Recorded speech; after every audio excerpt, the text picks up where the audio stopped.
My name is Phil Perazio, and I'm a urologic oncologist, a surgeon. Like many of you, I absolutely love what I do, and I would not choose another profession. But I have struggled with professional identity, practice efficiency, and wellness over the years. Operate with Zen is a podcast designed to explore a mindful approach to surgery and to being a surgeon. By discussing these struggles and mindful solutions, I hope together we can create a community of strong and healthy surgeons. Enjoy.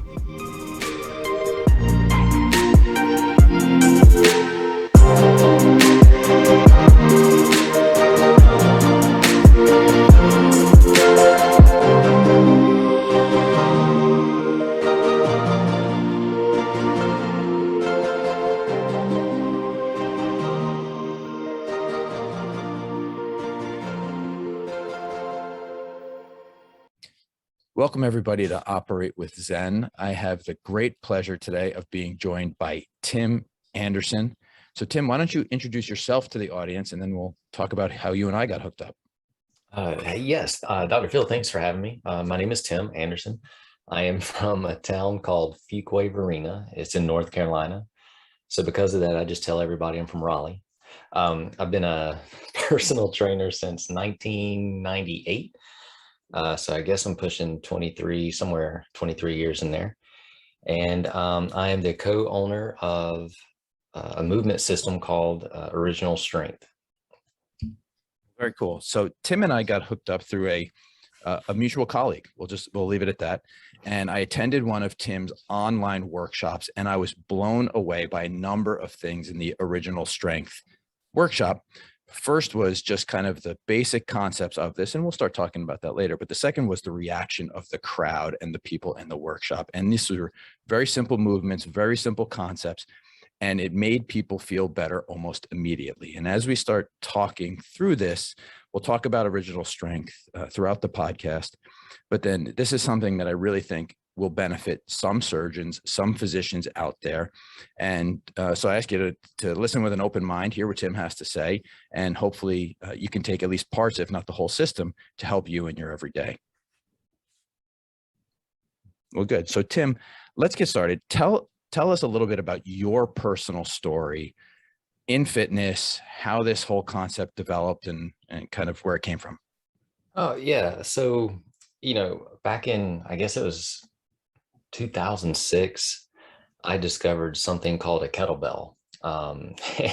And I was very excited about it. And, it was almost like that movie, This Is My Kettlebell. There are many like it, but this one is mine. So everything I did, I was always thinking about, training with that kettlebell. And it got to the point where I was overtraining with it.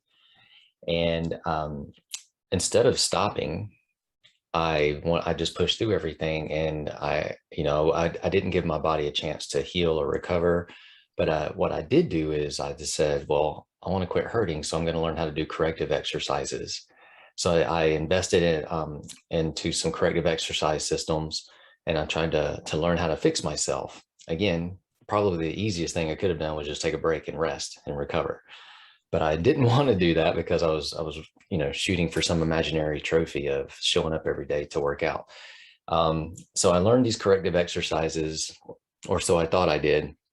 And every time or anytime I would fix anything, it just felt like whatever I was trying to fix would move somewhere else. And eventually I started chasing my tail, and I felt like I was fragile. And so one night I was just having a pity party, and I was just sitting around thinking, well, when I grew up, I always wanted to be Superman. And at that time I was feeling like anything but Superman. And so one night, I was just, again, having a pity party, and I just, out of frustration, I asked God to show me how to train to be bulletproof. And I kid you not, within 2 weeks, I picked up this book called Smart Moves. It was about learning disorders in children, by Carla Hannaford.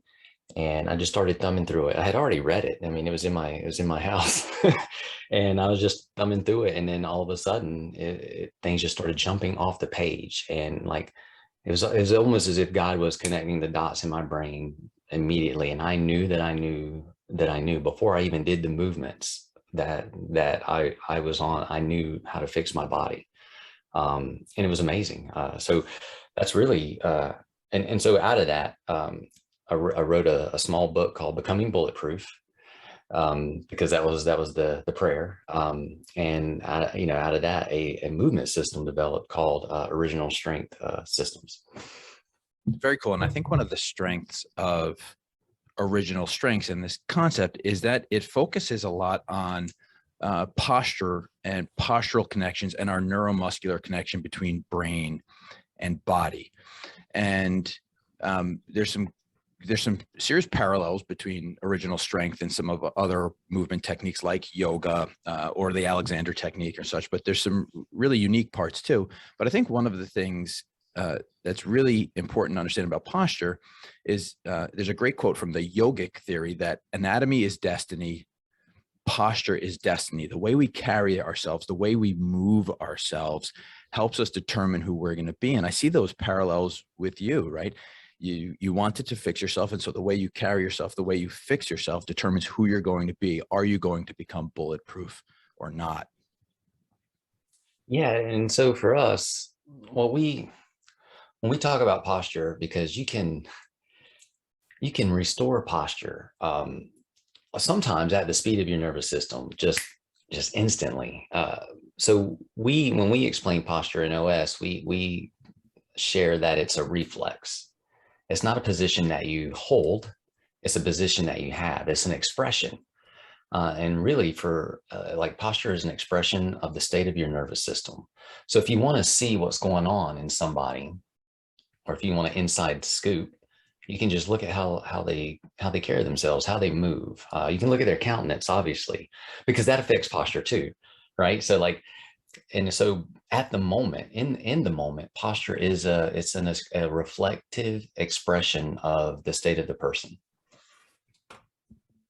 Very well said. And I'm going to take the blur off my screen for a second, just to show anybody who may be kind of watching this. Never mind, it's not letting me take the blur off my screen. Let's see if we can't do it here. There we go. So I'm going to take the blur off my screen and just show everybody pressing reset. I think this is the newest iteration of your book and your system. And I think one of the beautiful things that you make very clear in here is that our brain and our body movements are interrelated. And you provide a lot of background for that. And so I'd like to, if you don't mind, talk a little bit through kind of the way you see concepts of human physical evolution, our neuroplasticity, how this all kind of plays in as we develop into adults. So when we're born, we all have an original movement template. You could even look at it as, it's like your original operating program. And what it does is it carries us through a series of movements that most people know of as the developmental sequence. And those movements are designed to build the nervous system in the brain, throughout the body, to actually build the person. And so when we move through those, because of neuroplasticity and because of how the nervous system works, when we move through those movements, we literally lay the framework for our nervous system down. And in turn, what happens is it makes our body strong enough to get up on 2 feet and explore the world and live. And the joy of a child, the curiosity of a child, all these things come together through movement, and they snowball on each other. And then children they can do all these amazing things, and they're resilient. A child falls down, they get back up, they tumble, they get back up. They're very, very resilient, but also very strong, because the human body is such an amazing design. I'm sure we'll probably get in that later. But anyway, through those movements, we get strong enough to explore the world. The cool thing is, no matter what age we are, even if we're 99 years old, we still carry that original operating system around inside of our nervous system.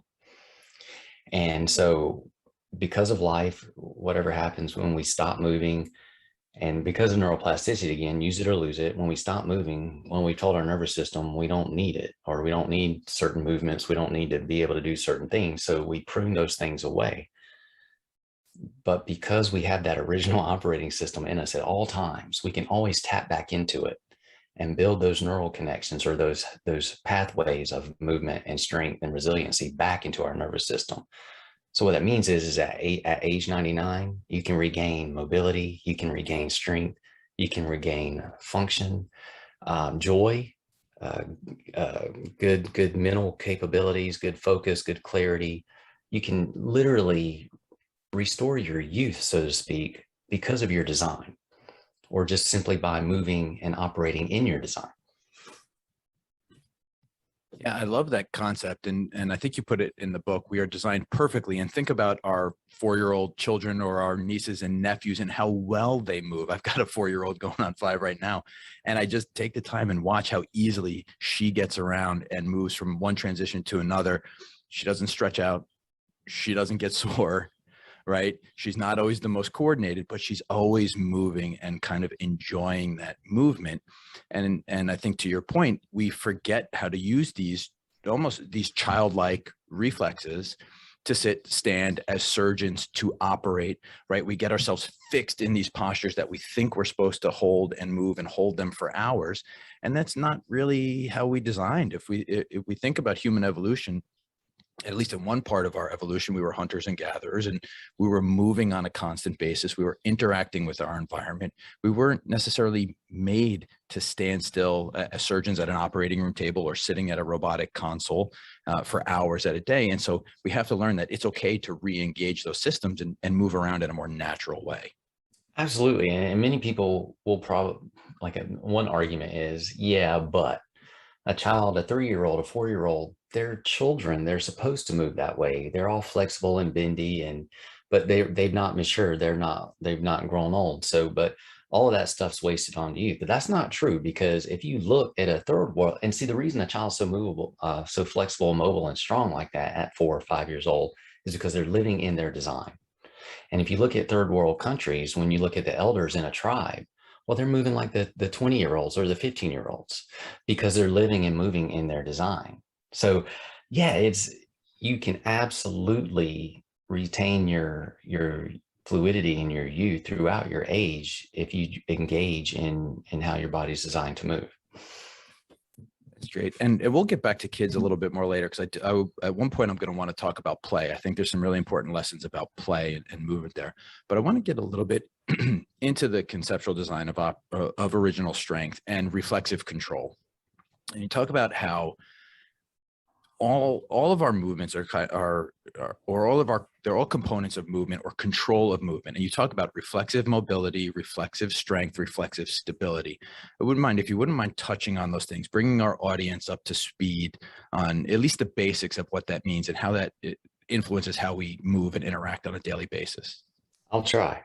So reflexive strength is your body's ability to react to movement or the world and anticipate movement before it even happens. An easy example might be, if I'm walking and I trip, do I fall, or does anyone even barely notice that I trip, because my reflexive strength is so sharp, my body's easily able to adjust, catch itself, and smoothly go on?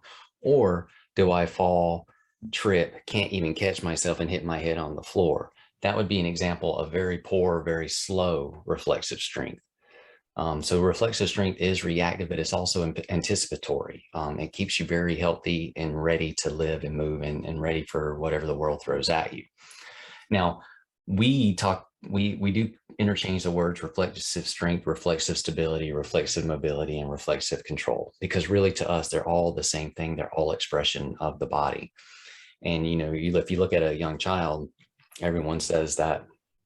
And it's easy to look at a child and say, well, they're mobile first and then they get stability. And that's almost true, but really there is uncontrolled mobility. They're rubber bands. But what they do is they build stability and controlled mobility at the same time, because they're two sides of the same coin.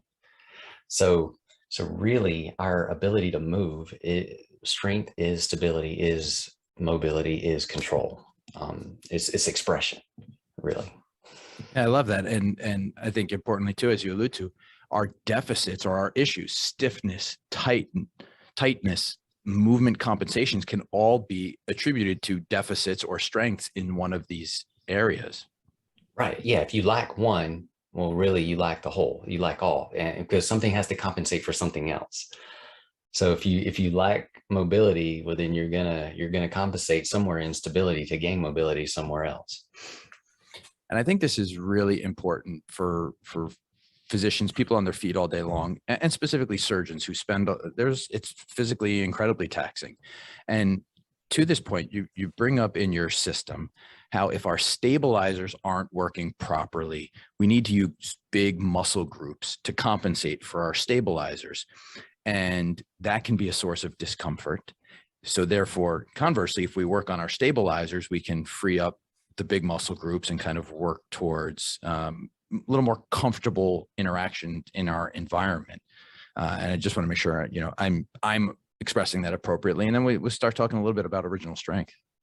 Yeah. So, and that's correct. So like when your stabilizers are functioning as they're designed, and they're what that does is it sets the prime movers free to move the body. And when the stabilizers aren't functioning well, again, the body has to get stability from somewhere, so it will recruit the movers to stabilize the joints. But the movers take a lot of energy because they're not always supposed to be on. They're supposed to move the body when they're, it's the stabilizers that hold the body, so to speak. And it's not static. Like there's no rigid, the body's really not held or moved. It's everything dances together in a very fluid dance. But your movers are primarily not trying to stabilize your joints. That's what the stabilizers are for. And when the movers have to do that, that does take a lot more energy, and it can cause other issues and compensations and pain, immobility, and even just exhaustion. Yeah, and I think this is a great point to draw similarities between a number of the systems people may be into or use.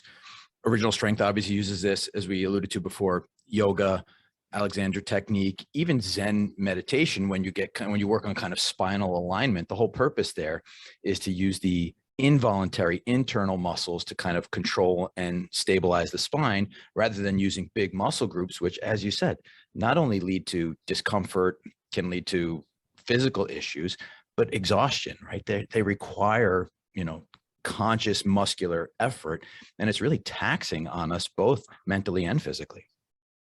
Yeah, and one of the beautiful things about, like say, spinal alignment in sitting postures or meditation, when people are trying to get that alignment and use those spinal stabilizers, well, they're most of the time they're focusing on the breath. And when we breathe properly, the diaphragm it's like the captain of all the spinal stabilizers. And when it's doing its job, all the other spinal stabilizers are better able to do their job. So just the act of breathing, sitting there and trying to have that correct posture, just breathing is what turns on the stabilizers of the spine when we're breathing properly. Yeah, so this is a perfect segue. So tell us, Tim, how do we breathe properly? How do we use breathing to kind of get to that original strength reset, as you talk about? So I believe we go back to the original design of breath. And so if you ever, when a baby is born, we're all born as obligate nasal breathers, where we breathe in and out through our nose, tongue on the roof of our mouth, rib cage is relaxed. There's no tension held in the stomach. So we're all big belly breathers, big nasal breathers, big belly breathers.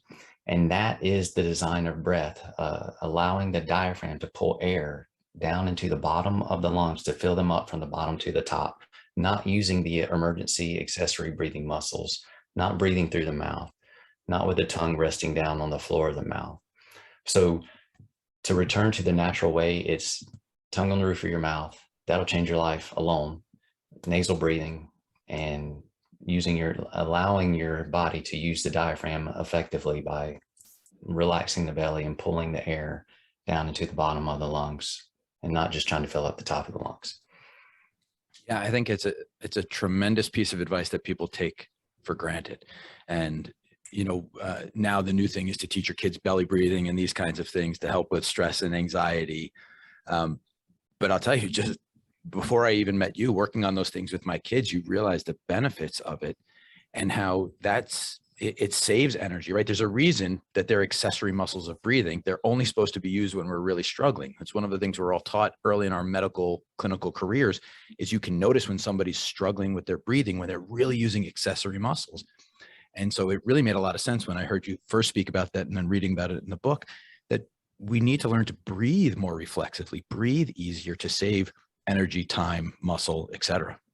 And the tricky thing is if we're trying to help our kids, like, so kid, which is crazy, right? Because kids should be able to breathe so well, and they do in the beginning, but they're also little mimickers, and whatever they see, they copy, right? So if they see mom and dad neck breathing, shoulder breathing, always stressed out, they will actually start to run that program also, because they're mimickers. So I guess what I'm trying to say is if we're sometimes if we want to help our children, we got to help ourselves too. It's like put the oxygen mask on yourself before you help the child. Try to get your own breathing straight to help the child's breathing as well too. That's a great, and one of the things I talk about when I talk about physical health for surgeons is body awareness. And however you get there, body awareness is a huge part of it. And I think you bring up a great point there. If our shoulders are tight, if we're pulled forward, it's often a sign of tension or anxiety. Same thing if we're slumped backwards and we're leaning back, we may be trying to project something outward. And so being aware of how you hold your body, how you breathe, can certainly help you understand where you're holding tension or where you're holding anxiety or other stresses in your body. And physically being aware of those things and physically changing them can help you kind of achieve more balance in your life. Absolutely. So there's three principles of your original strength reset. And we kind of talked about the first one, which is to breathe properly. You must do so with your diaphragm. Second part is activating the vestibular system. So give us a little background on the vestibular system and then how we can activate that.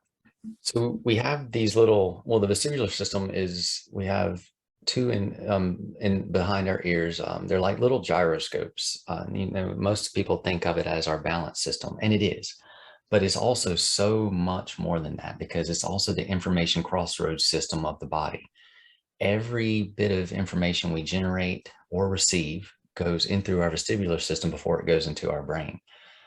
So it's a wonderful system that, yes, it is our balance system, but it does so much more than that, because all the information that goes through it that before it goes into the brain also goes back down into the body that's how we get our responses from the brain. We give good information into the brain, and then the brain gives good information back down into the body for us to be able to do whatever it is we're trying to do or live, well. And every single muscle in your body is also attached to the movements of your vestibular system. So everything about us, if we want to be healthy, is really reliant on having a very healthy vestibular system. And that's where the pillar number 2, activating the vestibular system, comes in. And one of the chief ways we do that is through practicing eye and head control, because that greatly stimulates and activates the vestibular system. And in something as simple as nodding your head up and down, it's weird to think of it this way, but that affects every muscle in your body. And in a way, it kind of sharpens the reflexive connections in every muscle in your body just by moving your eyes and your head around. Yeah, and it's one of those things that's so easy to do, and we'll talk a little bit later on how to implement original strength into your life. But I learned from you, you're sitting in the car, you're waiting in line. These are things that can be done in downtime, just kind of moving your head up and down, left and right, using the eye movements to help follow it, strengthens the vestibular system, as you said, but also promotes neck flexion and neck movement, which gets really tight and can be a challenge for a lot of surgeons. There are a lot of surgeons having anterior cervical issues because of all the extreme head flexion we do for extended periods of time, whether we're operating at an open operation, or we're doing robotic surgeries now, or minimally invasive surgeries where we're looking at screens. And so moving the neck and creating more flexibility is a huge advantage to these movements as well. I would think also, because of the nature of the work that a surgeon does, really focusing on a very tiny field of vision, also through optical devices sometimes. Well, what that does is it trains the eyes to be very still and not necessarily focused, but focused in a way that they're just not getting a lot of movement. The eye muscles themselves aren't getting a great deal of movement. So just doing eye nods and head nods, especially eye nods beyond the realm or the frames of glasses or whatever devices we're in, to exercise those muscles, which are intimately tied to your vestibular system, could go a long ways in helping the neck being able to open up and to actually activate the vestibular system. So because of the beauty of the nervous system, it's use it or lose it, but it's also use it and gain it. If we use the ability to only fix our eyes here, we gain that ability really well, but we lose the ability to move them, outside of that range really well too. So it's like a double-edged sword, right? So we want to have both, and it would be an exercise in the eyes and the neck that I think it would just go such a long way to help the health and overall well-being of a surgeon.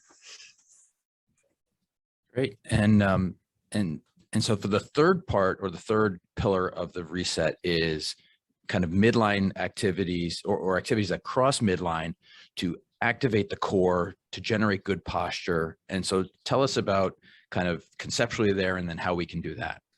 Yeah, so pillar number 3 is engaging in your contralateral pattern or crossing midline. And so easy example is crawling. Crawling takes 4 limbs to do, and it's a contralateral pattern, meaning left arm goes with right leg, right arm goes with left leg. And that pattern, our gait pattern, is actually the pattern that ties our left and right hemisphere together and makes our brain extremely efficient. And it helps our brain concentrate, focus. It helps us to be creative. It helps us to remember better. It really helps build us as a person and an individual. It helps us handle our emotions. It helps us solve problems, and physically, it helps us move extremely well, because our gait pattern strengthens our brain and our nervous system, but it also makes our body very fluid and efficient in moving as well. And it ties the two together. Again, you can't separate anything out from any of us. So our gait pattern, or crossing midline, which is just taking one hand and crossing over the center of the body towards the other side of the body. Cross crawls would be touching opposite hand to opposite leg. That's a midline crossing movement. Those movements and those patterns really strengthen the body and restore it and keep it strong and able and capable of just living well always. Yeah, I think it's, there's neurologic benefits, there's core strength benefits here, things that are all kind of important for surgeons to think about, right? Where it's not just a mental vocation, it's not just a physical vocation, but it really involves both of these things at a pretty high level. And so having good control of kind of mental physical crossover, I think, is a huge asset to surgeons. Absolutely. And again, so mental is physical, physical is mental. You can't separate them out, right? And like learning happens through movement. And so yes, the better we move, the better we can think and be rational and logical and solve problems, and also create. But also, if we actually exercise those skills, it actually can help us move better too. It's really because we are whole beings, and we're not parts and pieces by any means. Yeah. And so let's move a little bit, if we can, into kind of what we might suggest for surgeons. And I'll just preface this by saying it might be hard to understand exactly what Tim and I are talking about here, either audio through podcast only, or even if you're following along on YouTube. But Tim's got a wonderful YouTube channel that shows you kind of all of the movements, and you can certainly follow along. We'll give you kind of all of the information at the end of the podcast on how to find Tim, how to find his information on YouTube and in the books. But kind of bear with us here as we explain kind of some of the things that a surgeon could do to get a good reset and work on their physical and mental well-being. So at work, you want to try it at work or at home? Let's start with at work, because I think that's where most people are really struggling, and then we'll talk about how to integrate it at home. Well, at work, let's say you're busy and you don't have a lot of time and a lot of room. We could start with breathing. We could take our hands, put them on our waist, around where your thumbs are on your kidneys, and your forefinger is, wrapping around towards your belly. And we just close our lips and try to breathe, relax our belly and try to breathe in through our nose and separate our thumb from our fingers. So breathing is 3-dimensional. So we're just relaxing our belly and trying to breathe into our belly and our low back and our sides to gently just move the hands. And again, the tongue's on the roof of the mouth and we're breathing in and out of the nose. Just 2 minutes, 2 to 3 minutes of this could go a long ways into getting the body ready for whatever you're about to undergo, whether you're just trying to relieve stress or you want to really be able to concentrate and focus. Maybe you're going into surgery and you just really want to center yourself, and just be on your best AAA game, your A plus game. Then 2 to 3 minutes of just focused breathing in your natural design will go a long ways. And that would be the start. I think that's brilliant. And something really important to bring up here, Tim, is that it does not take 2 hours a day to get the benefits of your system. These are small changes, things we can easily integrate into our lives as busy people, as busy physicians, as busy surgeons. And that's why I think it's really one of the reasons I really wanted to bring you here, is that these are easy, short, simple fixes that people can integrate into their lives for huge benefits. And the change does happen at the speed of your nervous system. And you can test this out if you're listening at home. You can try to do a deep squat and then breathe the way I just explained for 2 minutes, and then do a deep squat. And I guarantee you will squat deeper and or freer and move better with more strength than you did the first time. Yeah, I saw that firsthand in your workshop. We saw a ton of people really benefit quickly in real time while you were running your workshop. Right on. And that's the power of your design though. And when you can experience your design and how it really works, well, then you can fall in love with it.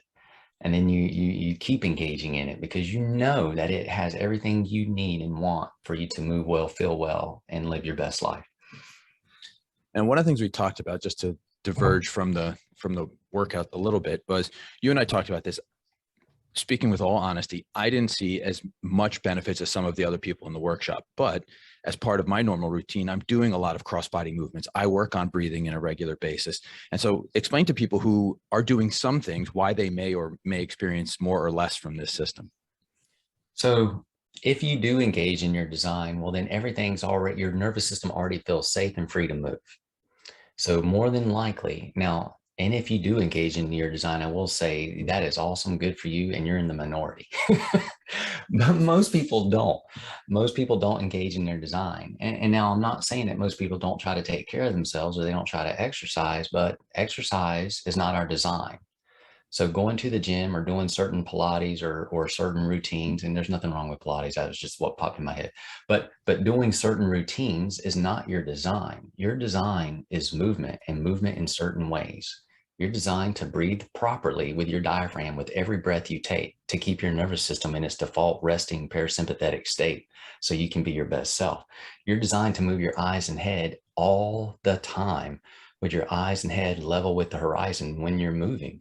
You're not designed to keep your head down in flexion while you look in a smartphone for 10 hours of the day and then go to the gym for an hour a day and think that's going to magically fix everything. You're not designed to sit still in a chair for 8 to 12 hours of the day.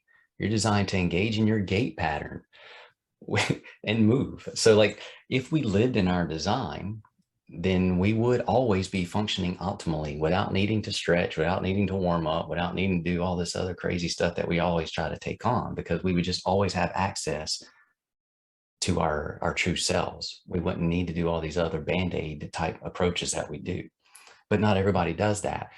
And so those are the people that will see the biggest, hugest return instantly though, because they don't always do those things. And the moment they engage in their design, their nervous system says, hallelujah, where have you been? I feel good again. I feel safe. This is the information I'm looking for. I'm going to let you move now. And it happens that fast as you can snap your finger. Yeah, I can certainly attest to that. I saw, like I said, I saw that happen live. And I think that's a really great point of just about being mindful about how we feel and how we move, understanding our body awareness, body movement, understanding how we feel when we move certain ways, and understanding what feels good, what doesn't, and how can we continually work towards a better existence in the operating room and as surgeons.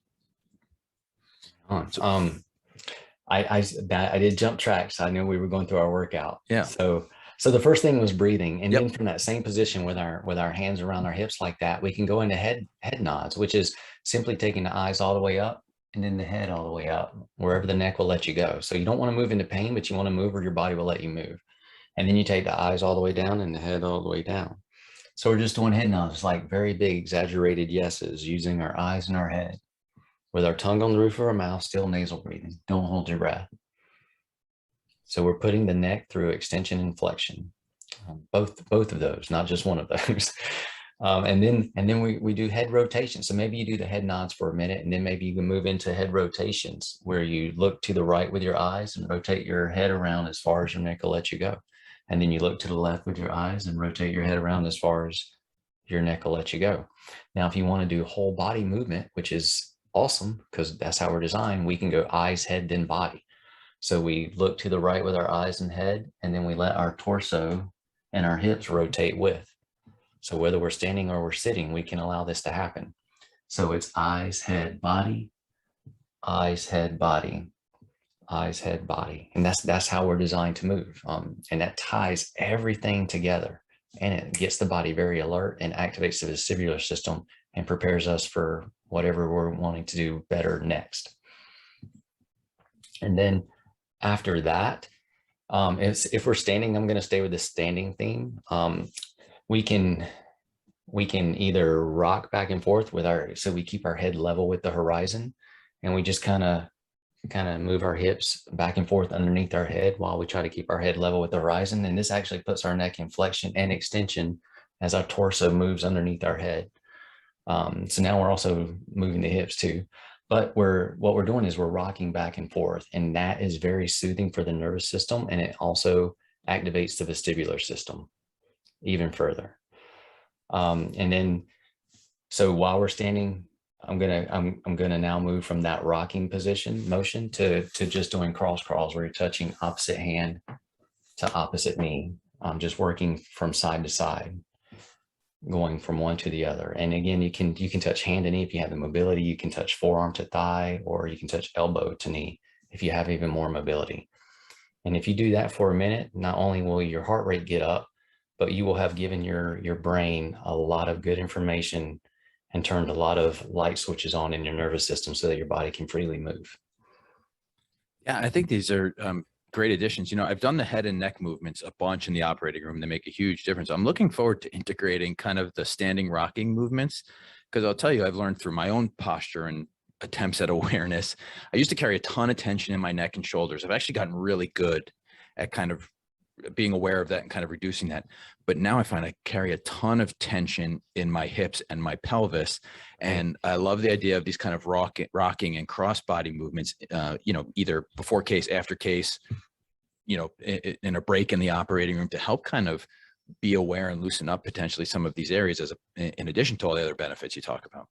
Yeah, you'll have to let me know when you do that to see how it makes you feel. Yeah, absolutely. We'll do. Any other tips for us at work, things we can do? If you can catch yourself, make sure, and you have to be aware, and part of practicing awareness is part of the process though. If you catch yourself holding your breath, relax and breathe. And there may be periods of the time throughout your day where you've read a bad email, or you're about to go into a big surgery or whatever, or you're really thinking about a problem you want to solve, and you just naturally hold your breath. Well, that tells your nervous system that you're not safe. And that tightens up a lot of things and turns on a lot of alarms. So if you can catch yourself not breathing, relax and breathe. And then if you can catch that, make sure that you're not carrying extra tension in your neck and your shoulders, and see if you can let those go too. And then beside that, throughout the day, just make sure you're exercising and moving your eyes and head around a lot. And make sure when you walk, you're using 4 limbs, because that's your true gait pattern. If it takes 4 limbs to crawl, and crawling is the foundation of your gait pattern, and it should take 4 limbs to walk. So if you walk with opposite arm and leg swinging together, you are going to be a very healthy person. All right. So there are a lot of physicians and a lot of surgeons out there who are really into prescriptive home programs now. So take us through things we could do at home as part of a fitness program, or things to augment our fitness programs, what we should and should not be doing at home. Oh, every day, real easy thing to do, especially if you do it in the morning, you won't lose your day. It won't get stolen from you. If you try to wait later in the day will hijack you, and all your best intentions will be just blown out the window. So when you get up in the morning, lay on the floor, lay on your belly, and crocodile breathe, which is just resting your head on your hands and breathing down into your belly. And this is a wonderful way to practice breathing, because the floor gives you feedback. You feel your belly pushing the floor, you know you're breathing in the right area, you know you're using your diaphragm properly. If you feel your chest pushing against the floor and your chest is rising up and down away from the floor, you know you're not using your diaphragm properly and you're only filling up your rib cage. So it helps you localize where your diaphragm is, and so that you can use it properly. So it gives you good feedback, proprioceptive feedback. So you do that for 2 or 3 minutes. And then from there, you prop up on your forearms like you're watching Saturday morning cartoons back in the 80s. And you just do head nods up and down there, leading again with the eyes up, eyes down, head down. And do that for a minute. And then look over your shoulder and try to find your feet while you're on your forearms for about a minute. So you're going eyes right, head right, looking over your shoulder, look for your feet, eyes left, head left, looking for your feet. And then from there, you can stretch out like Superman and roll. Rolling is amazing. It stimulates your whole body, your largest tactile organ, your skin. It tells your brain where every joint is, where every muscle is, where everything is, while it's activating your vestibular system. So you can stretch out like Superman and roll from your belly to your back and your back to your belly using your right arm, then use your left arm, then use your right leg, then use your left leg. And maybe you do that for 2 whole minutes, just going from arm to arm, leg to leg, making sure that you can roll just as smooth from one limb as the other, so that there's no asymmetries from one side to the other. And then after that, get on your hands and knees and rock back and forth. Put your eyes and head up on the horizon, keep a tall chest so that your back's flat, and just push your butt back towards your feet and then rock your weight back over your hands. And doing that right, that is the magic movement. That movement will set the tone for everything about you. It teaches your joints how to stabilize, teaches your movers how to move, it activates your vestibular system, and it teaches your arms and your shoulders how to mirror your hips, sets your gait pattern. Magical, wonderful movement that puts the entire symphony that is your body, puts the whole symphony together. And then if you have time, crawl around on the floor for about a minute on your hands and knees, or just get up and do cross crawls for a minute. But that's pretty much a 10-minute routine. And that if you do that every day, it'll make a tremendous difference in your life. You'll move better, you'll feel better, you'll think better. Everything about you will just be better. I appreciate that. And, in other episodes of this podcast, we talk a lot about routine, and it's really hard. New Year's resolutions fail all the time because people launch into these, I'm going to work out for 90 minutes every day. And that's never going to work because that's a huge change. But 5-10 minutes a day, simple modifications like you're suggesting, can have huge benefits over time. And then you may find yourself extending the period, doing more.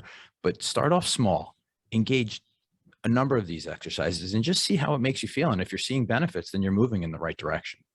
Absolutely. And chances are, if you do this, especially that routine I just did, it's going to feel good. You're going to feel good. And I have a huge principle. I have 2 principles. Principle number 1 is it feels good to feel good. And when you feel good, everything's just better. But because you feel good, you'll more than likely engage in those things that make you feel good because they make you feel good. And you don't mind doing them because, again, they feel good and you feel good. And it's not exercise. All you're doing, if you do that floor routine, you're simply engaging in your movement design and the movement design that you were pre-programmed with before you were born. You're just tapping back into it. And what it's doing is it's running the program, cutting everything on, lighting up your nervous system, creating the new neural connections, or making the ones you have sharper, better. And it's allowing you to feel better. And I think the other place this may work too, I think the morning's a great idea. The other part is you come home from a tough day in the operating room and your back and your neck and your shoulders and your hips and everything just feels tight and awful. This is a great way to give back to yourself 5 or 10 minutes to really invest in your well-being after a long day in the operating room. Absolutely. So we call these resets, and what they do is they reset or restore your body. So after you do something that's hard or that taxes your nervous system in your body, it is a great idea to press reset and refresh your body, refresh your nervous system so that you can sleep better, recover better, and get back to yourself as fast as possible. Yeah. And I think a great analogy here is, there are many people out there who listen who may be elite runners or elite bikers or elite work, whatever form of working out they do. And we all have learned to integrate cool downs into what we do, right? This is a great cool down and way to integrate body mind awareness into what we're doing as a tough vocation for our entire lives. Absolutely. And really, a surgeon they are a marathon runner. They are an ultra, they are an Ironman. 8 hours a day or more, holding positions, doing fine movements, exercising control, exercising mental stamina and ability. Like that is, in a lot of ways, that's harder than running a marathon or doing those ultra endurance events, because you can let your mind go on some of those things. Whereas a surgeon can't, they can't afford to let their mind go. It's absolutely true. There's some wonderful, wonderful analogies between surgery and sport, and we could probably go on for a whole nother podcast about those. But I'll save you that discussion today. What else do you want our audience to know, Tim, before we talk? Before we get into where they can find you and YouTube and the books and such. Tell us anything else that the audience really needs to know. Oh, well, okay. So no matter who you are, no matter what your age is, your body is designed to be strong throughout your entire life. We are not designed to be broken, frail, weak, or fragile. And if you feel that way, you can change it. Your body has everything you need inside of it right now to restore your strength and your ability, your youth, whatever it is you think you're lacking, it's in you. And all you have to do is tap into it, and you can have it. So don't ever feel like you're stuck, because you're not stuck and you're not broken. I love that. Great message. And it brings us to one other thing I did want to talk about that I almost forgot. I want to talk about play for a minute, if you don't mind, Tim. You talk about this in your book too, and it gets back to a little bit of kind of our childlike appearance and looking at the 4-year-old, but it's really important as adults to play also. So tell us how important it is to play and move around and have fun in what we do. Oh, well, you can't say enough importance about it, because it's really everything, because how you move is tied to how you feel, right? And how you move is so it's tied to your joy. And we are made to move, but we're also made for joy. And that's why when we move well, we feel good. And that's why when you see a little child skipping, they're laughing, giggling, and smiling, because their joy is tied to how they move. And now, are they joyful because they're playing? Yes. But are they joyful because they're moving? Yes. So we have to return to that ability to attach our play and our movement together and not separate them out. We should not, that whole thing about putting away the ways of a child, that's not wise. Because we need to keep some of those ways, because we are designed to move and we're designed to play. We're designed to be curious. We're designed to explore, and we're designed, all those things are tied together. So when we can play games, when we can engage in something that makes us smile, it feeds our soul and it feeds our body. If we do things that make us smile and that make us laugh and giggle, whether it's even playing cards or it's playing a game of kickball, that will ultimately help us become better, happier people, and it'll even help us move better.